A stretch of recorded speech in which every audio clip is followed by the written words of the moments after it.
నమస్తే, welcome to tea news. బులెటిన్లో ముందుగా హెడ్లైన్స్ చూద్దాం. రాష్ట్రంలో కాంగ్రెస్ సర్కార్ ఏడాపెడా రుణాలకు ఎగబడుతోంది. 9 నెలల్లోనే 71,000 కోట్లకు పైగా అప్పులు చేసింది.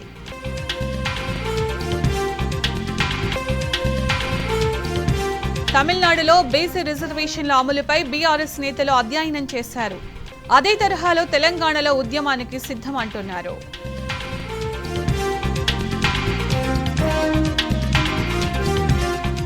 హైడ్రా కూల్చివేతల భయంతో కూకట్పల్లి యాదవ బస్తీలో విషాదం. గుర్రంపల్లి బుచ్చమ్మ అనే మహిళ ఆత్మహత్య చేసుకుంది.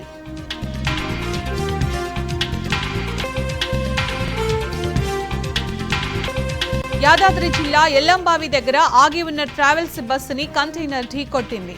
2 చనిపోయారు, 11 మంది గాయపడ్డారు.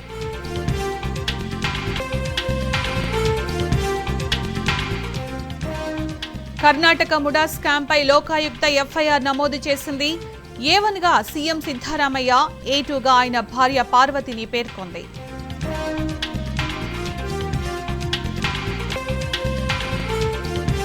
లెబనాన్ దక్షిణ ప్రాంతంపై క్షిపణులతో ఇజ్రాయెల్ విరుచుకుపడింది.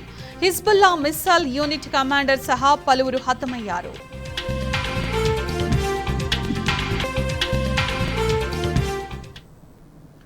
ఎస్ఆర్ఎస్పీ అధికారుల నిర్వాకం ఓ రైతు కుటుంబాన్ని నష్టాల బాటలోకి నెట్టేసింది. ఎస్ఆర్ఎస్పీ కాలువ భూమి కబ్జా చేశారని పెద్దపల్లి జిల్లా అప్పన్నపేటలో ఏపుగా పెరిగిన పత్తి పంటను అధికారులు ధ్వంసం చేశారు.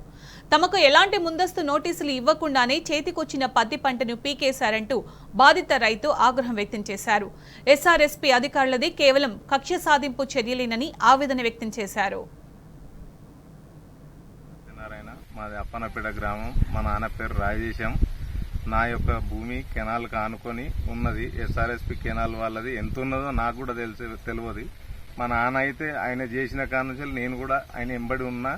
ఇన్నిసార్లు ఎప్పుడు కూడా ఏది చేయలేదు. వాళ్ళ అద్దుల నిర్ణయం కూడా చేయకుండా ఈసారి నా పంటను అక్రమంగా తొలగించారు. వాళ్ళ దగ్గరికి పోయి దండం పెట్టి కాలు మొక్కినా కానీ నన్ను వదిలిపెట్టలేదు. ఇక్కడికి ఏఈ గారు, డిఈ గారు వచ్చి వాళ్ళ లస్కర్లను వాళ్ళ కింద పనిచేసే వాళ్ళను తీసుకొచ్చి నన్ను పోలీస్ స్టేషన్లో కూర్చుండబెట్టి మరీ అక్రమంగా ఇది తొలగించారు. దండం పెడతా సార్, ఒక 2 నెలలు అయితే అయిపోతుంది సార్. పత్తి ఏరుకున్న తర్వాత మీ అద్దులు నిర్ణయించి మీ భూమి మీరు తీసుకోరు సార్. కాకపోతే మీ దాంట్లో నేను ఎలాంటి కన్స్ట్రక్షన్ చేయలేదు, నేను షెడ్ వేసుకోలేదు, నేను ఎవడో ఇల్లు కట్టుకోలేదు. అయ్యా 2 నెలలు ఆగురి బాంచాను అంటే కూడా వినకుండా నన్ను చాలా నష్టపరిచారు. 50,000 దాకా పెట్టుబడి అయింది. దాన్ని అధికారులు ఇస్తారా? దయచేసి మీరు నాకు న్యాయం చేయగలరు. కలెక్టర్ గారు కూడా దయచేసి దీని మీద ఒకసారి దృష్టి సారించారు. అందరూ పెట్టుకుంటారు, నేను ఒక్కరినేం కాదు. ఇక్కడ నుండి మొదలు పెడితే మంతిని దాకా ఎంతో మంది పెట్టుకుంటారు. కొందరు ఇండ్లు కూడా కట్టుకున్నారు పేదలు. కాకపోతే నా మీదనే ఇది కక్ష కట్టి ఇంత దౌర్జన్యం ఎందుకు చేసిరో నాకు కూడా తెలియదు. ఆ అధికారులు నాకు సమాధానం చెప్తారా? అయ్యా మా స్థానిక ఎమ్మెల్యే గారు కూడా నాకు న్యాయం చేయాలి. దయచేసి ఈసారి మంచిగా ఉన్నది అని అనుకుంటే ఒక చెట్టుకు వచ్చేసి 200 కాయలున్నది. ఇక దానికి ఎంత పెట్టుబడి పెడతా అనేది అందరికీ రైతు కుటుంబం రాజు అన్నారు. రాజును చంపిర్రు. మీరేం చేస్తారో నాకు న్యాయం చేయాలి సార్.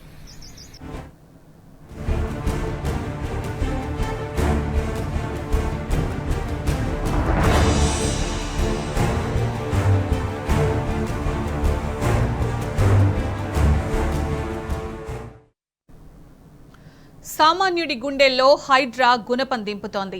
ఈ సర్కారు మా సావుకొచ్చిందని బాధితులు లబోదిబోమంటున్నారు. కూల్చివేతలు ఆపాలంటూ పేదలు కన్నీళ్లు పెట్టుకుంటున్నారు. హైడ్రా అధికారుల కాళ్లు పట్టుకుని మరీ వేడుకుంటున్నారు. అయినా కూల్చివేతలు మాత్రం ఆగడం లేదు. భారీ పోలీస్ బందోబస్తుతో హైదరాబాద్లోని మూసీ నది పరివాహక ప్రాంతంలో పలు ఇండ్లకు అధికారులు 2వ రోజు మార్కింగ్ చేశారు.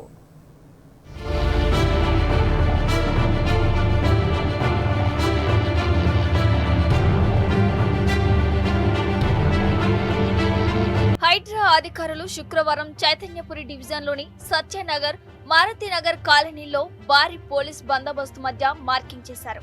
కాగా మార్కింగ్ చేస్తున్న రెవెన్యూ అధికారులను స్థానికులు అడ్డుకున్నారు. కొత్తపేటలో ఓ వ్యక్తి ఆత్మహత్య యత్నం చేసుకున్నాడు. పెట్రోల్ పోసుకుని నిప్పంటించుకునే ప్రయత్నం చేశాడు. ప్రాణాలైనా అర్పిస్తాం కానీ ఇండ్లలో నుంచి బయటకు వెళ్లేది లేదని స్పష్టం చేస్తున్నారు బాధితులు. ఉన్న ఇల్లు కూలగొట్టి మీరిచ్చే డబుల్ బెడ్రూమ్ ఇల్లు తమకెందుకని అంటున్నారు. సీఎం రేవంత్ రెడ్డిపై ఆగ్రహం వ్యక్తం చేస్తూ ప్రజాపాలన ఇందిరమ్మ పాలన అంటే ఇదేనా అని ప్రశ్నించారు.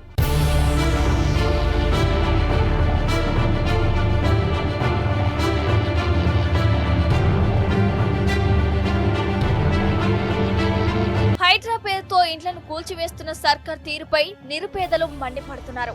సర్కార్ తీరుకు నిరసనగా ఆశం నగర్ కాలనీవాసులు లంగర్ హౌస్ పోలీస్ స్టేషన్ పరిధి పిల్లర్ నెంబర్ 102 వద్ద ధర్నాకు దిగారు. 100 మందికి పైగా రోడ్డుపై బైఠాయించడంతో భారీగా వాహనాలు నిలిచిపోయాయి. అదేవిధంగా కిషన్ బాగ్ లో కూడా హైడ్రా బాధితులు కూల్చివేతలకు నిరసనగా బహదూర్పుర ఎంఆర్ఓ ఆఫీస్ ముందు ఆందోళన చేపట్టారు. కూల్చివేతలను వెంటనే ఆపాలని డిమాండ్ చేశారు. మార్కింగ్ అనంతరమే డబుల్ బెడ్రూమ్ అలాట్ చేస్తామని చెప్పడంతో అధికారులకు బస్తీవాసులకు మధ్య వాగ్వాదం నెలకొంది.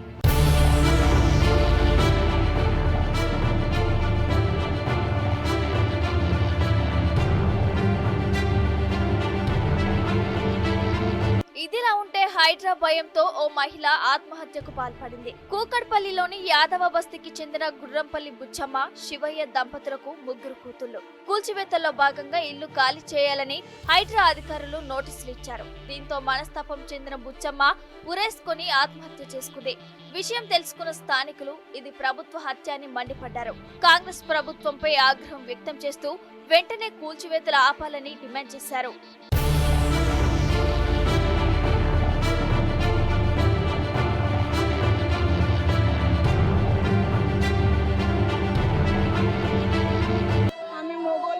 పనులు చేసి అన్ని చేసి ఆమె పిల్లలకు రూపాయి కష్టపడి మా మామ ఏ రోజు కూర్చొని తినలే, మా అత్తమ్మ ఏ రోజు కూర్చొని తినలే, వాళ్ళు కూర్చొని తినలే. ఏ రోజు వాళ్ళ రెక్కల కష్టంతో ముగ్గురు కష్టం, వాళ్ళిద్దరు కష్టం చేసి 3 ఆడపిల్లలకు పెళ్లిళ్ళు చేసి ఇప్పుడు వాళ్ళ పిల్లలకు ఇల్లులు ఇచ్చే వరకు ఇట్లా తీసేసుకొని నా పిల్లల పరిస్థితి ఏంటి, నా పిల్లలు చూసుకొని బతుకుతారు కదా అని అనుకుంటే గవర్నమెంట్ ఇట్లా రేవంత్ రెడ్డి చేసే వరకు ఆమె సూసైడ్ చేసుకుంది. ఆమె అసలు సూసైడ్ చేసుకునే మనిషి కాదు, ఆమె చాలా ధైర్యవంతురాలు. కానీ ఎందుకు చేసుకుందో కూడా మాకు అర్థం అవ్వట్లేదు.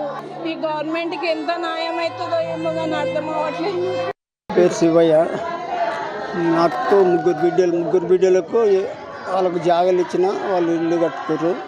పక్క వాళ్ళది మన కూలగొట్టిరని మనస్తాపంతో మాది కూడా పోతుందని ఊరు పెట్టుకుంది. అంటే నోటు మాటతో చెప్పారు మీది కూడా తీసేస్తాం అన్నట్టు. దానివల్ల మా మనస్తాపంతో 3-4 రోజులు సరిగ్గా అన్నం తింటలేదు.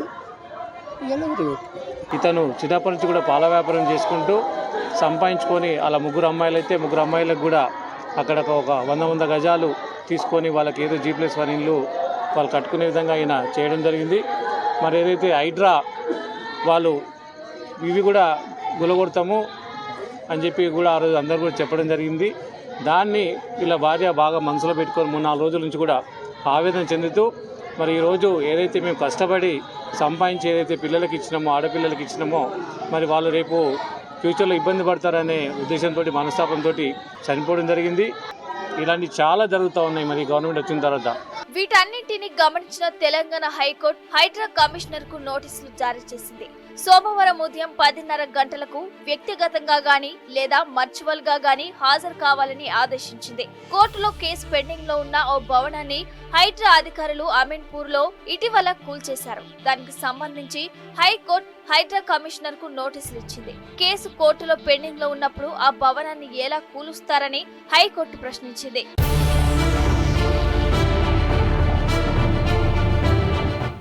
రాష్ట్రంలో కాంగ్రెస్ సర్కార్ మిషన్ కమిషన్ను చేపట్టింది. నో కమిషన్ నో పేమెంట్స్ అన్న రీతిలో నిర్లజ్జగా వ్యవహరిస్తోంది. ఎలాంటి చెల్లింపులు చేయాలన్నా 8% కమిషన్ ప్రభుత్వం పెద్దలకు ముట్టజెప్పాల్సిందేనని హస్తం పార్టీ వర్గాలు చెబుతున్నాయి. ఎందుకంటే రాష్ట్ర సర్కారుకు హైకమాండ్ 2,000 కోట్ల రూపాయల టార్గెట్ పెట్టిందని వినికిడి. దేశంలో ఎక్కడ ఎన్నికలు జరిగినా కాంగ్రెస్ కు ఫండింగ్ సోర్స్ తెలంగాణనేనట. ఖజానా ఖాళీగా ఉన్న ఢిల్లీకి నజరాన మాత్రం ఆగడం లేదంటున్నారు. పాపం ఎలాంటి కమిషన్లు ఇచ్చుకోలేని రిటైర్డ్ ఉద్యోగుల వెతలు చెప్పనలేవి కావడం లేదు.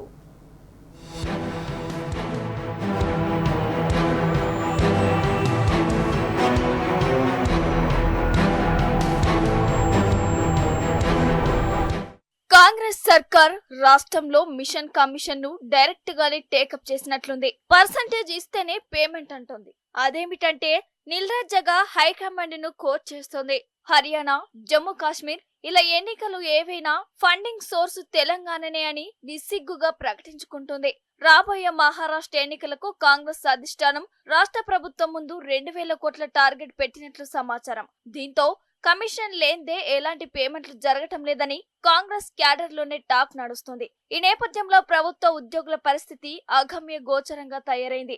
ఓవైపు గడిచిన 6 నెలలుగా రిటైర్ అయిన ఉద్యోగులకు చెల్లించాల్సిన 2000 కోట్ల విషయంలో ప్రభుత్వం మీనమేషాలు లెక్కిస్తోంది. మరోవైపు ఓ బడా కంపెనీకి మాత్రం సుమారు 600 కోట్ల చెల్లింపులు ఒకే దఫా జరిపిందని సమాచారం. కాగా ఈ లావాదేవీ వెనుక అమ్యామ్యాల తతంగం ఉందనేది ఆరోపణ. ఖజానా ఖాళీగా ఉన్న ఢిల్లీకి మాత్రం నజరానాల పరంపర ఆగటం లేదని విమర్శలకు పరిశీలన.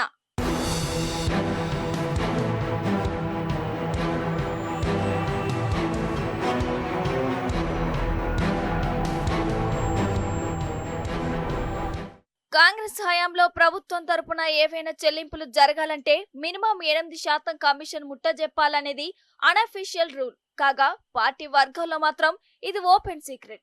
ఏ ఇద్దరు ప్రతినిధులు మాట్లాడుకున్నా కమిషన్ల ప్రస్తావనే. ఏం చేస్తాం మరి, ఢిల్లీ అధిష్టానానికి పంపాలి. ఎక్కడ ఎన్నికలు జరిగినా ఖర్చులకు సర్దాలి అన్న జస్టిఫికేషన్ కామన్ అయిపోయింది. రాబోయే మహారాష్ట్ర ఎన్నికలకు 2000 కోట్లు అడ్జస్ట్ చేయాల్సిన బాధ్యతను ఏఐసిసి పెద్దలు తెలంగాణపైనే మోపారట.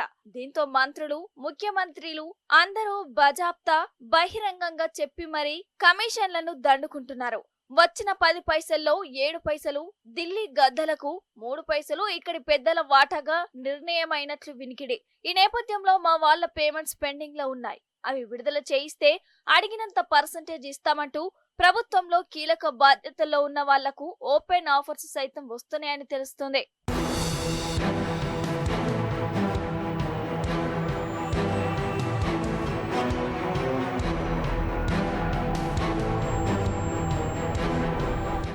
రాష్ట్ర ఆర్థిక పరిస్థితుల దృష్ట్యా వివిధ రకాల లావాదేవీల కోసం ప్రభుత్వం ఒక కార్యాచరణ అవలంబిస్తోంది. నెలలో మొదటి వారం జీతాల చెల్లింపులు, 2వ వారంలో అప్పులు, కేంద్ర పథకాల వాటా కేటాయింపులు, 3వ వారంలో సంక్షేమ ఇతర ప్రాధాన్య పథకాల కోసం మంజూరు, 4వ వారంలో కాంట్రాక్టర్లు, ఇతర ప్రైవేటు పేమెంట్లు జరిపేలా షెడ్యూల్ ఫిక్స్ చేసుకుంది.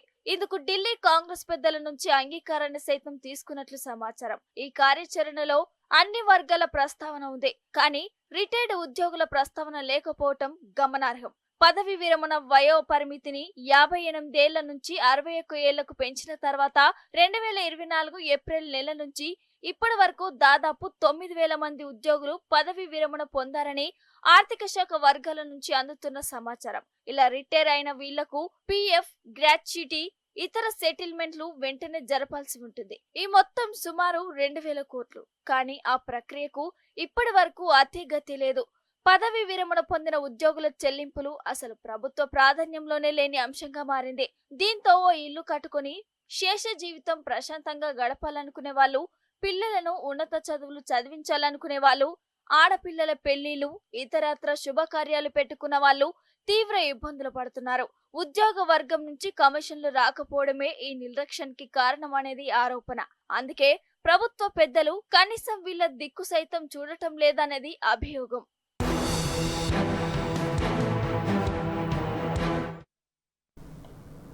ఇవి బులెటిన్ విశేషాలు. నమస్తే.